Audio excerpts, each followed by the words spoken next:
नाज़रीन, आपको एक माह कबल ही मैंने बता दिया था कि समुद्री से जो चौधरी आरिफ गिल साहब हैं वो पाकिस्तान मुस्लिम लीग नून का हिस्सा बनने जा रहे हैं, और इस हवाले से बाकायदा वीलॉग करके मैंने आपको खबर दी थी। और हमारे बहुत सारे नादान दोस्तों ने उस वक्त भी, जिसे कहते हैं कि बहुत ही बुरे कमेंट्स का इजहार किया था। लेकिन जो हमारी खबर होती है बड़ी वैलिड और सॉलिड इसलिए होती है क्योंकि हम कभी भी बेसलेस बात नहीं करते। अच्छा, ना सिर्फ मैंने उनका विजिट किया, उनका पॉइंट ऑफ व्यू लिया, लेकिन उसके साथ साथ मैंने अपने देखे कि सहाफ़ती जो अक़दार हैं उसकी भी खिलाफ वर्जी ना की जब तक उन्होंने अनाउंस नहीं किया। मैं उस वक़्त तक हाँ खबर ज़रूर दी थी, लेकिन उस हवाले से मैंने ये कहा था कि जब तक वो अनाउंस ना करें तब तक हम जो है वो इस हवाले से कोई बात भी नहीं करेंगे। तो आज फाइनली उन्होंने चौधरी शहबाज बाबर गुज्जर साहब के साथ बैठकर एक प्रेस कॉन्फ्रेंस में बाकायदा तौर पर मुस्लिम लीग नून में शमूलियत इख्तियार कर ली है। नाज़रीन, मेरा बल्कि चौधरी शहबाज बाबर गुज्जर साहब जो हैं वो नो डाउट वो जिसे कहते हैं कि वो वहाँ पर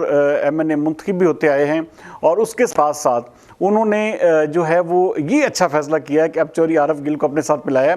देखिए, मैं उन पे क्रिटिसाइज सिर्फ इसलिए करता हूँ क्योंकि उन्होंने PP 105 PP 104 दोनों हलकों में जो उम्मीदवारान अपने साथ मिलाए हुए थे, ना तो वो विनिंग कैंडिडेट्स थे, ना उनमें किसी तरह से भी। देखें, PP 105 में रॉ काशिफ रहीम है जो कि इस वक्त अगर आज़ाद हैसियत में भी इलेक्शन लड़ें तो वो आसानी से वहाँ से जीत सकते हैं। ये जो आरिफ महमूद गिल साहब हैं, ये भी अगर आज़ाद हैसियत में भी वहाँ से इलेक्शन लड़ेंगे तो ये जीत सकते हैं। पाकिस्तान मुस्लिम लीग नून को मेरे ख्याल में इस हवाले से लाजमी तौर पर शहबाज बाबर साहब को जो है अपने साथ बिठाकर उनके साथ लाइव बनाने की ज़रूरत है कि वो फौरी तौर पर ऐसे फैसले लें जिससे दूर रस नताइज मुरतब हों, दूर रस नतीजे जो हैं वो हासिल किए जा सकें। नाज़रीन, पाकिस्तान मुस्लिम लीग नून के हवाले से जब मैंने कहा था कि समुद्री शहर जो 80% से ज़ायद ये शहर जो मुस्लिम लीग नून के हक में बोल रहा, तो उसकी वजह सिर्फ और सिर्फ ये दो नीचे ये चौधरी आरिफ महमूद गिल और रॉ काशिफ रहीम ही थे।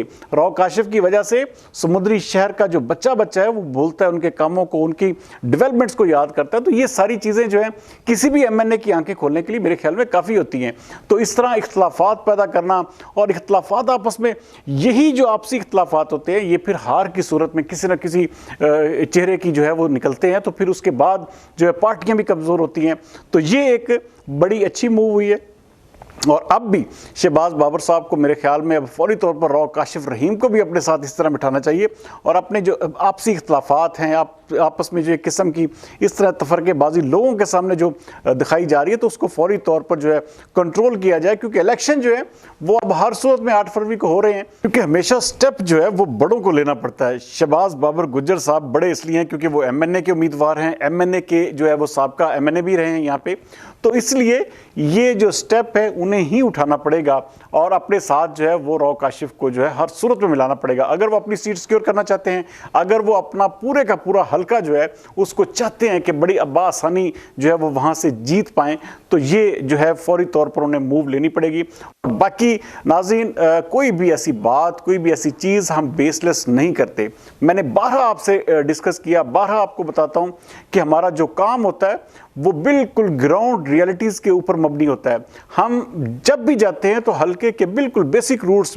बेसिक यूनियन काउंसिल हैं, बेसिक गांव जो होते हैं, देहात होते हैं, वहां तक हम पहुंचते हैं। यही वजह है कि हम बड़े बबांगे दिल आपको कह देते हैं कि ये बंदा जो है चाहे आज़ाद हैसियत, देखिए आरिफ महमूद गिल के मुकाबले में, मैं कह रहा हूँ कि उनके मुकाबले में कोई भी शख्स वहां पर खड़ा हो जाए तो वो नहीं जीत पाएगा, चाहे आरिफ महमूद गिल आज़ाद हैसियत में भी इलेक्शन लड़ रहे हों। और यही बात मेरी रॉ काशिफ रहीम के हवाले से, क्योंकि मैंने इन दोनों का वर्क देखा है, मैंने इनका पूरा इलाका विजिट किया हुआ है, और उसके साथ साथ हाँ इनके मुकाबले में जो उम्मीदवार आएंगे, जो भी चेहरे इनके सामने आएंगे, उसके बाद हम फिर इनका कंपैरेटिवली जो है जायजा लेने के लिए दोबारा इनके हलकों में जाएंगे, दोबारा इनकी हर UC में जाएंगे, दोबारा इनके सर्वेज करेंगे, दोबारा इनके मुख्तलिफ इंटरव्यूज इनके जो मुखालफिन होंगे उनके भी कंडक्ट करेंगे, और उनका पॉइंट ऑफ व्यू भी आप तक पहुंचाएंगे। फिर फैसला जाहिर बात है अवाम आप ही ने करना है, आप ही ने चुनना है कि कौन जो है वो इस सीट का ज्यादा हकदार है, कौन जो है उनकी अवाम की उमंगें हैं उनका कौन जो है वो तर्जमान है। तो बहरहाल الحمدللہ میری آج سے 1 مہینہ پہلے دی گئی جو خبر ہے وہ نہ صرف کریڈیبل تھی بلکہ آج آپ سب لوگوں نے دیکھ لیا کہ جو عارف محمود گل ہیں وہ باقاعدہ طور پر انہوں نے آج شہباز بابر گجر کے ساتھ بیٹھ کر پاکستان مسلم لیگ نون میں شمولیت اختیار کر لی ہے اور اگلے الیکشن میں وہی PP 104 سے مسلم لیگ نون کے امیدوار ہوں گے۔ اگلے پروگرام تک سردار امین جتوئی کو دیجیے اجازت۔ پاکستان زندہ باد۔